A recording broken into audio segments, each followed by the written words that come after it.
जिस्म के एतबार से तो मारा गया, लेकिन रूह के एतबार से जिंदा किया गया।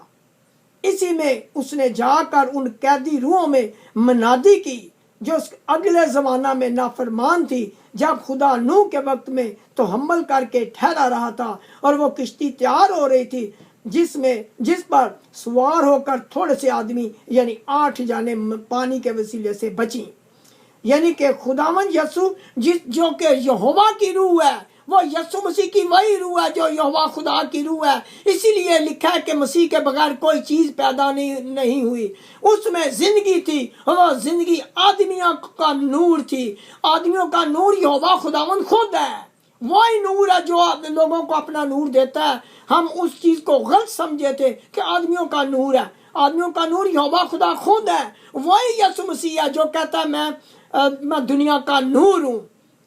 हमने आज तक उसे अंडर एस्टिमेट किया है। उसने हमारी खातिर आसमान से आकर हमारे लिए कुर्बानी दी ताकि हमें खुदा से यानी रूह से मलवाए। उसने अपना जिस्म तैयार किया और रूह में रास्तबाज ठहरा, फरिश्तों को दिखाई दिया। ये पहला तिमोथियस 3 बाब उसकी 16 आयत में पढ़े तो वो लिखा है वहां के दीनदारी का भेद ये है कि वो जिस्म में आप पढ़े, वहां कोई ऐसी आयत हम ऐसे ना पढ़े जो समझ ना आ सके। पहला तिमोथियस है उसका 3 बाब है। देखिए लिखा है इसमें कलाम नहीं कि दीनदारी का भेद बड़ा है, यानी वो जो जिस्म में जाहिर हुआ और रूह में रास्तबाज ठहरा और फरिश्तों को दिखाई दिया।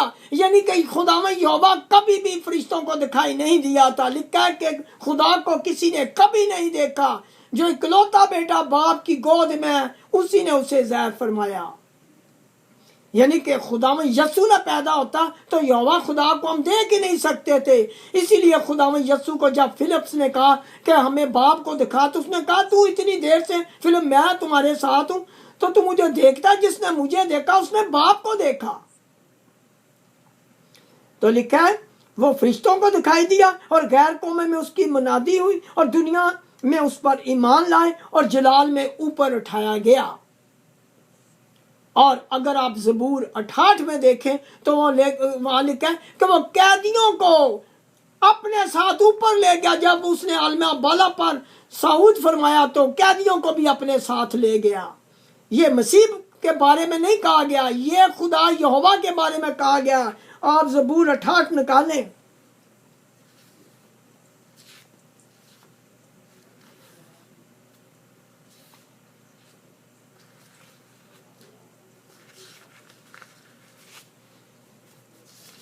ज़बूर 68 उसकी 17 और 18 आयत को पढ़े तो आपको पता चलेगा कि यहोवा खुदा के बारे में कहा जा रहा है।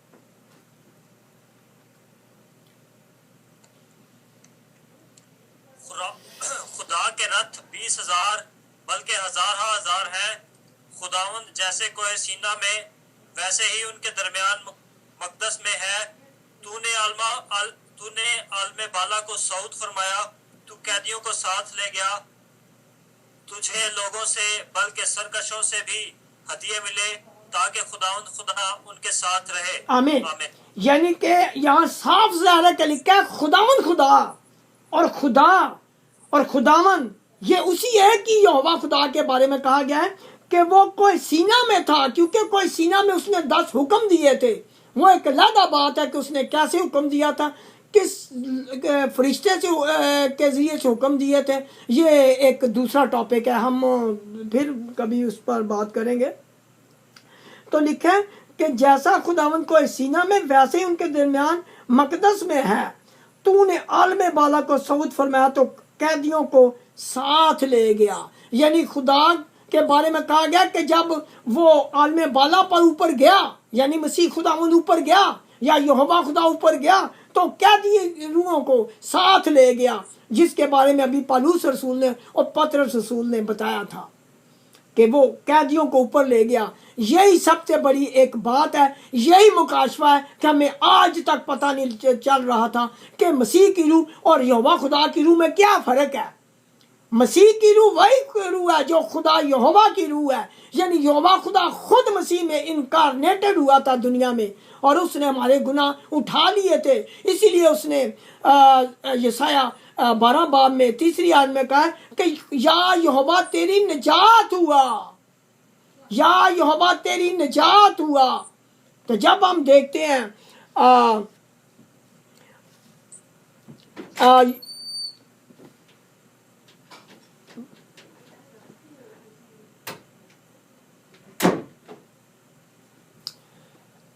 ज़बूर 68 4 से 5 आयत पर है कि कौन हमारी निजात हुआ था। ज़बूर 68 4 से 5। खुदा के लिए गाओ, उसके नाम की मदद सराई करो, सहरा के सवार के लिए शहरा तैयार करो। उसका नाम या है और तुम उसके हजूर शादमान हो। खुदा अपने मुकद्दस मकान में है, यतीमों का बाप और बेवाओं का दादरस है। बस आमीन आमीन। यानी कि यहाँ लिखा है कि खुदा के लिए गाओ, उसके नाम की मदद सराई करो, सहरा के सवार के लिए शाहरा तैयार करो। उसका नाम क्या बताया गया है? या।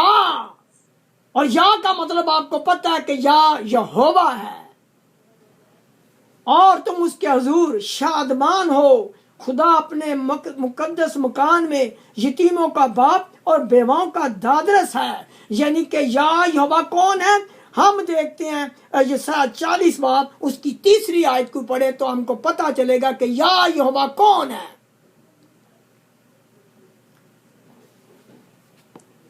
यशाया के सहीफे में हम देखते हैं 40 बाब उसकी 3 आयत।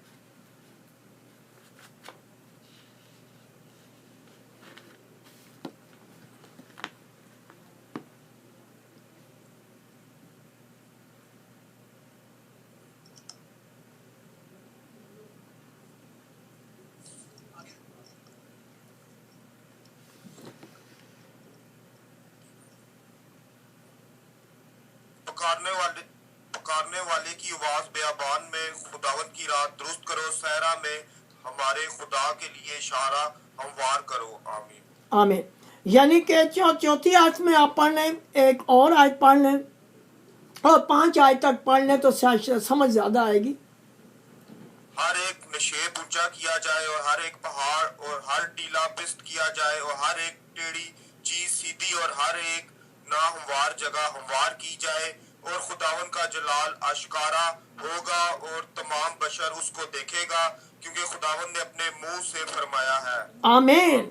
यानी कि आप देखते हैं कि यहाँ लिखा है पुकारने वाले की आवाज। आपको पता है कि किसकी आवाज है? ये पुकारने वाले की आवाज यह यूहन्ना बपतिस्मा देने वाले की आवाज है। हम देखेंगे बाद में, लेकिन पहले इससे देखते हैं।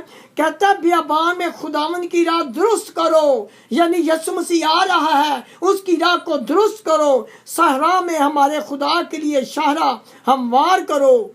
हर एक नशीब ऊंचा किया जाए और हर एक पहाड़ और टीला पस्त किया जाए और हर एक टेढ़ी चीज सीधी और हर एक नाहमवार जगह हमवार की जाए। और क्या लिखा है? और खुदावन का जलाल अश्कारा होगा और तमाम बशर उसको देखेगा, क्योंकि खुदावन ने अपने मुंह से फरमाया है। यानी कि आप देखते हैं कि खुदा को किसी ने कभी नहीं देखा था, इसलिए लिखा है कि खुदावन का जलाल अश्कारा होगा और तमाम बशर उसको देखेगा, उसके जलाल को, क्योंकि वो मसीह में उसका जलाल है, वो मसीह में दुनिया में आ गया था।